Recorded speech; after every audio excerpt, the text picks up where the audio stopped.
Chers amis, bonjour et bienvenue à notre rendez-vous quotidien consacré à la méditation de la parole de Dieu. Aujourd'hui, le 20 octobre 2020, vous faites bien de vous connecter sur cette chaîne pour nous nourrir ensemble de la parole de Dieu qui est lumière dans notre vie.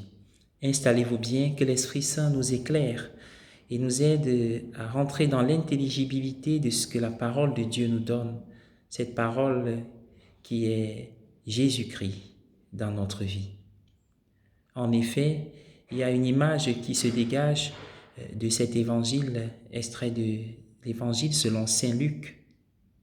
Un maître qui se met au service de son ou de ses serviteurs. Il ne s'agit pas d'une image conventionnelle.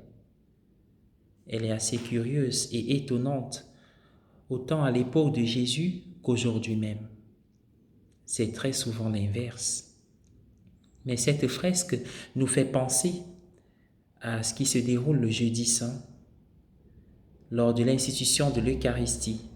Pendant le repas, Jésus enfile un vêtement et une ceinture et se met à servir et à laver les pieds de ses apôtres. Il s'agit d'un geste fort qui nous invite à répéter tout le temps. Plus loin dans l'évangile selon saint Luc, Jésus se présentera comme celui qui sert. Je suis au milieu de vous comme celui qui sert. Ressuscité, Jésus veut servir tous ceux qui croient en lui. Il l'a fait au bord du lac, alors qu'il est apparu aux apôtres en leur proposant à manger. Et il veut le faire tous les jours de notre vie, dans l'Église et dans le monde. Il veut nous servir. L'important, c'est d'être vigilant, attentif à sa présence, à sa venue. Cette venue qui peut se faire peut-être de manière non conventionnelle. Il peut venir là où on ne l'attend pas. Alors il faut être vigilant dans la prière, mais surtout dans l'invocation du Saint-Esprit. Cet esprit qui nous aide à discerner et à être proche du Seigneur, parce que dans nos cœurs, il crie Abba.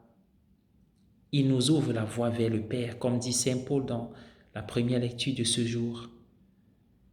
Par sa mort et sa résurrection, le Christ a détruit le mur de séparation. En lui, il n'y a plus ni juif, ni païen, ni esclave, ni homme libre.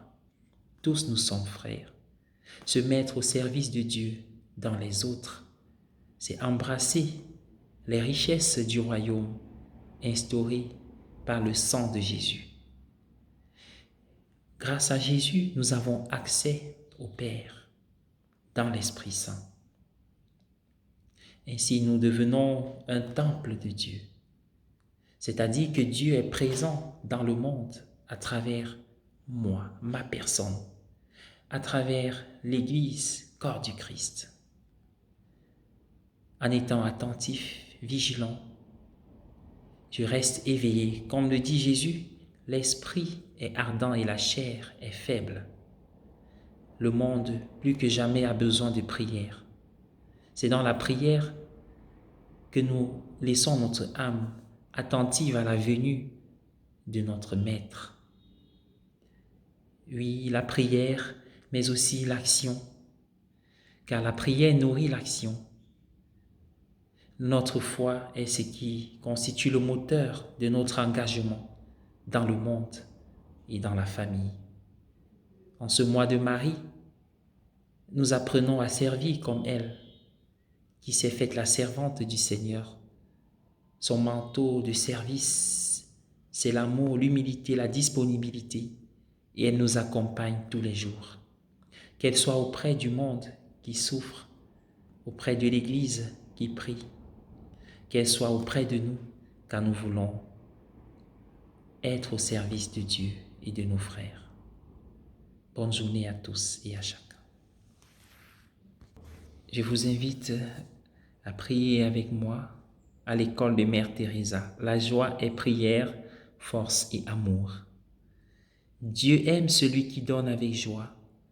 La meilleure manière de montrer notre gratitude envers Dieu et les gens, c'est d'accepter tout avec joie. être heureux avec lui maintenant. Cela veut dire aimer comme il aime, aider comme il aide, donner comme il donne, servir comme il sert, sauver comme il sauve, être avec lui 24 heures par jour, le toucher avec son déguisement de misère dans les épreuves et dans ceux qui souffrent. Un cœur joyeux est le résultat normal d'un cœur brûlant d'amour.